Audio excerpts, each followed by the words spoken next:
What would you say to having a 3-gear range on any up or downshift? Depending on where your engine speed is, Daimler's DT12 automated manual transmission can give you up to 2 gears one way and a single gear the other way. That's even better than many manual transmissions.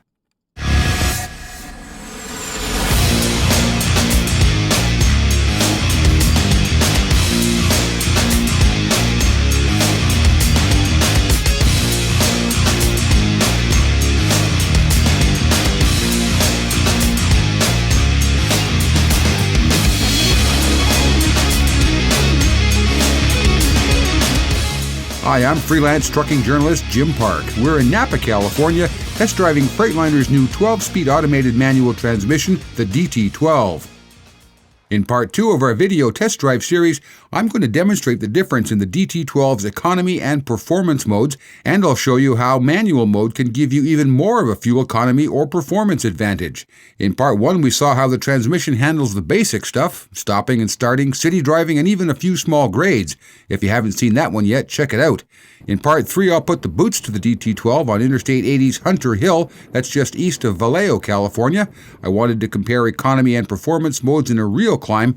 We also gave the engine brake a workout on those grades, and I've got a big surprise. In most automated manual transmissions, economy mode is the default setting. It's programmed to shift for fuel economy, which usually means shifting at low RPM to capitalize on the engine's torque output. In the optional performance mode, the transmission will shift at a higher RPM where horsepower comes into play. It gets up and goes a little faster, but the penalty, of course, is that fuel economy suffers. The DT12 does both econo and performance modes very well, but even in economy mode, drivers can influence the shift timing by the way they use the throttle pedal. It's kind of like performance mode light. Let's take a look at the difference between economy and performance modes. Okay, I'm going to do a comparison while we're going through town here. I'm going to leave the transmission in econo mode, which is where it is now, and I'm going to do a fairly typical throttle application. We'll just compare the RPMs. So 16 into 4th, 15 into 6th, 1550 into 7th, and 15 into 8th. So when I stop here, I'm going to switch this thing into performance mode, and I'm going to do the same thing. And we'll see where the engine RPMs go. Okay, 16 into 4th, 16 into 5th, 18 into 7th,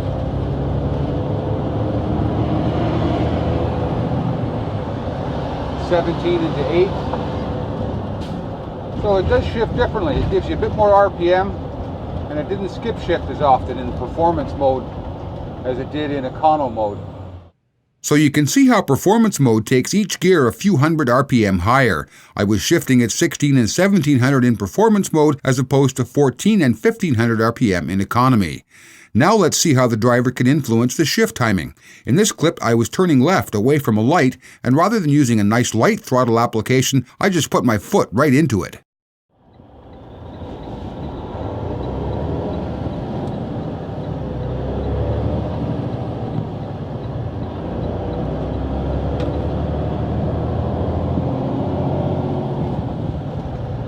You can see by the difference in the engine RPM there too, when you get a little more aggressive on the throttle pedal, it tends to take the revs a little higher and gets you going a bit quicker, but that's not even in the performance mode, mind you, that's still in the economy mode.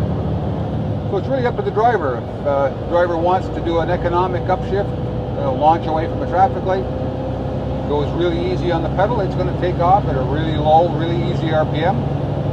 If you want to get going a little bit quicker, just give her a little bit more throttle and it'll respond. It'll upshift at a higher RPM, which means you're a little bit more aggressive on the takeoff. And here's how we can put manual mode to good use. Earlier in the day, I had crested this short hill with the transmission in economy mode. We were cruising at 55 miles per hour at about 1100 RPM when I came up on the hill. The transmission downshifted to 11th gear just below 1100 RPM and then upshifted back to 12th as I broke over the crest of the hill. On my second pass over the hill, this time in manual mode, the transmission took the hill without the downshift. Here we are at about 1075 RPM, 54 miles an hour, and we're we're just going down the 2-lane. We're coming up on a slight grade. We did this one before, and it initiated a downshift just going into the grade. I'm going to turn the cruise off and put this thing into manual mode and take this hill in 12th gear in manual and see how far the engine will let the transmission will let the engine lug down. So we're starting up the slate grade now.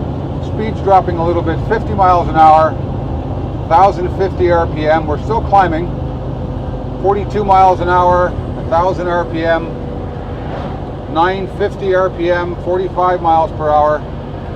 And we're just above 900, so I'd say 910, 920. Still pulling strong. Don't have all the torque there. We had around 1100, but it's still there. So in terms of fuel efficiency, managing little grades like that by dropping the transmission back into manual, I'm sure the driver is going to be able to make a substantial difference in fuel consumption rather than having the thing automatically initiate a downshift on a short little hill. You can just let it pull up that hill in manual, you'll be money ahead. It also, I guess, gives you something to do while you're driving this thing, because the darn automated transmissions just don't seem to have anything going on. There's nothing to do with your right arm. So rather than work the shift lever, press the button, play with it a bit, see what you can do for fuel economy. There's proof positive that a driver who's really working the truck can do a better job than the computer in some situations, even this darn smart computer. Manual mode works pretty well at launch as well. So we come to a stop, it automatically shifts to first, which we don't want. So let's go to second. Let's try third. So I'm in third gear at the light here, going to turn left, and there's a very slight upgrade to this. And we're loaded 75,000 pounds, and I want it to start in third gear. Some transmissions would say, nah, I'm not going to let that happen, but here we go. Just as smooth as can be. Upshift to fourth. Make the shift to fifth. We're taking the corner in fifth gear right now. Grab another gear, and we're just off to the races. That was incredible. Third gear, starting up a slight grade. An absolutely smooth launch. Just remarkable. The last example I have shows the amount of flexibility the driver has in gear choices when using the engine brake. We know the engine brake works best at higher RPM, so if you really want to ratchet up the retarding power, you need to get the revs up. The trouble is, many automated trannies won't let you shift that high. Not the DT12. Okay, we're 11th gear right now. Now I just got 12. So I'm going to put her in the manual for a second. And I'm going to throw a couple of downshifts at it and see how high we can get the engine to rev. So I'm going to downshift 12 to 11. Okay, 1450. 11th to 10th. We go to 13 to 17 or 1800, I guess. I'm going to give it another one. Up to 22. So we downshifted from 12th to 9th, went from 1100 to 2200 RPM. And I had all that range of control. So if I needed some engine brake at that high RPM for a quick stop or to hold me on a grade, I'd have no problem at all getting up to 2000 RPM or better for the maximum retarder output. Wow. Wow! Just try a downshift like that with a manual transmission. You have to be some kind of hotshot to hit a shift like that on the first try. So that's it for economy, performance, and manual modes. It's my understanding that performance mode is an option, but all DT12s will have manual mode. You can work that all day long on roads with rolling hills, and I'd bet you'd beat the transmission on fuel efficiency if you let the engine lug down into the 900 RPM range. In Part 3, we're heading out onto the big road and onto a big hill, just to see how the DT12 transmission and the DD15 engine get along in a hard pull. For today's Trucking's Ultimate Test Drive series, I'm freelance trucking journalist Jim Park, out in the vineyards of sunny Napa, California. Drive safe and keep your revs down.